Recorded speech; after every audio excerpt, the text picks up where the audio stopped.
I'm Don. Today we paint the gold NMM armor of this 3D printed bust from Mammoth Factory. Watch as we turn this model into this.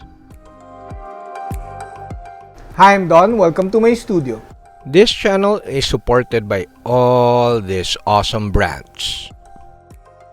I'm now an affiliate partner with PK Pro, and my top tier patrons get a 5% discount. PK Pro is the biggest hobby web store in Europe. So they are loaded. The website is loaded with paints, tools, and airbrushes. So if you're shopping for hobby tools and paints, please use my affiliate link to help my channel. NMM painting is basically just layering, in my opinion. You could just build up different and lighter colors on top of each other to create contrast. In this video, I'll show you that it's super basic and super easy to do NMM. Of course, we start with the base color. I'm using green-brown.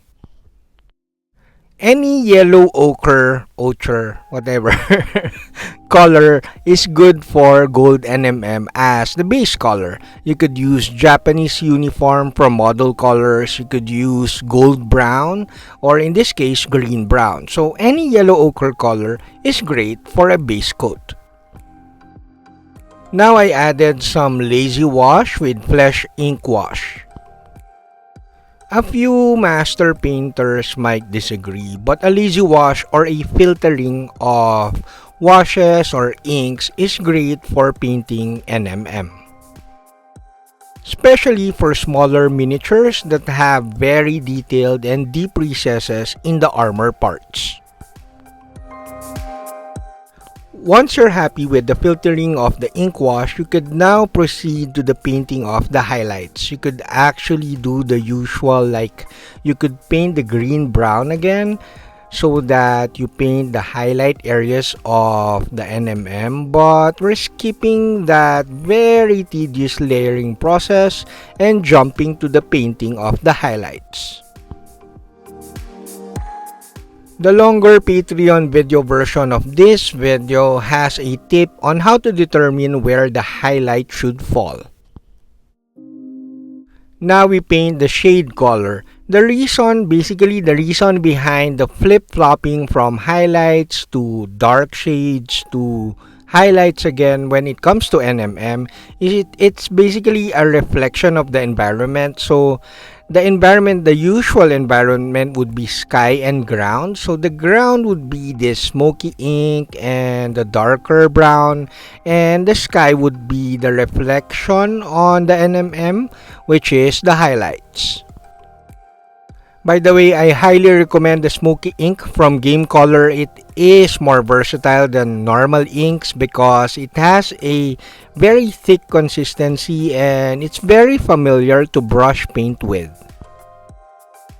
And since the smoky ink, much like inks and transparent paints, is very transparent, not very, but is also transparent, so it's great for glazing. After sketching the highlights with ice yellow and the shade with smoky ink, we now blend everything together. But you could see in the video, I'm actually like enhancing the highlight areas with ivory. Now you can see I'm adding shades with black-green ink. It's really nice to add different colors to your NMM, especially blue, because it's reflecting the sky. So you add a bit of blue ink around the areas where the sky is reflecting, which is the highlight colors. And this one, we're using it as a shade color because it's reflecting the ground. Color depth in any painting, even in NMM painting, is more important in my opinion than a well-blended painting, because you don't want a boring monochromatic like yellow NMM instead of gold-looking NMM. Even if it has great blending, if it's just yellow looking, it's better if you have more color depth. Depending on how much glazing and blending you want to do, I highly recommend you use transparent paints. They're super easy to glaze with instead of using the same colors or paints that you use and adding mediums or water.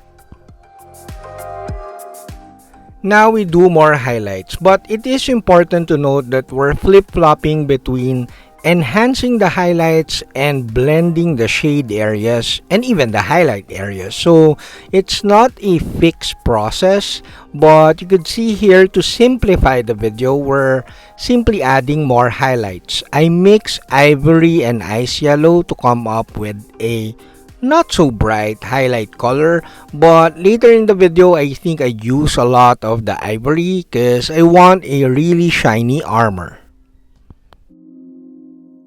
If the armor is dimpled and old looking, I wouldn't use too much of the ivory, but the armor is practically smooth, so I wanted a very shiny armor.